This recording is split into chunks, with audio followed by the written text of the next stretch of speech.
He's funding. He's helping fund a lot of Trump's campaign.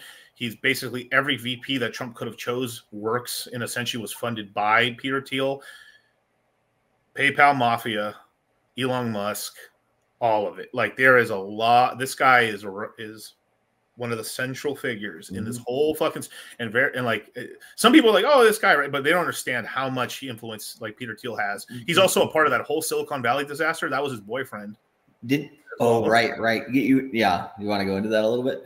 Yeah. So Silicon Valley Bank, right before it's about to go bankrupt, go belly up, right, and have a bank run.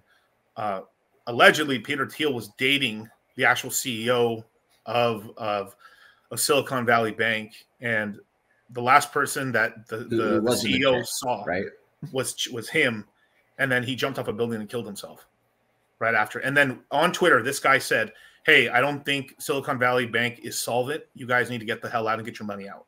And then allegedly Peter Thiel started the bank run on Silicon Valley Bank, and then they went and blamed it on crypto. Tried to blame it on crypto when it was not on USDC. On USD, yeah. Ridiculous, dude. Crazy. So okay, let's play this video, and this has a lot to do with the whole China thing.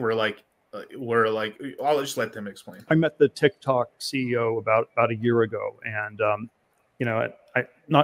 maybe I wouldn't have said this now, but what I told him and what I felt was very honest advice was, you don't need to worry about the U.S. We're never going to do anything about TikTok. We're too incompetent. But if I were in your place, I would still get the business out of China. I would get the computers out, the people out. I'd completely decouple it from ByteDance, because TikTok will be banned 24 hours after the Taiwan invasion. And if you think there's a 50-50 chance this happens, and that will destroy, 100% of the value of the TikTok franchise. What was his reaction?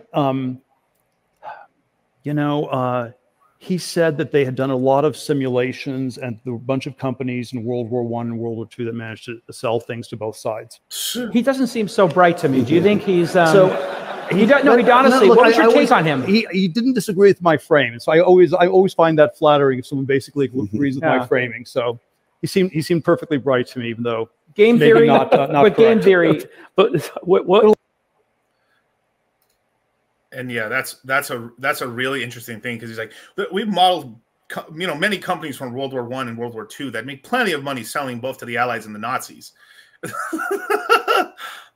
Hey, sell to the Nazis before they were Nazis, right? Yeah, man, freaking crazy, dude. Like, damn. I mean, to be honest, like, hey, at least they're doing the research. Yeah, but the whole thing, that's kind of what he's talking about, is like, yeah, like why do you think, like, this is for the guys in the chat right now, like, why do you think that every single major CEO in the United States has been sucking up to India lately?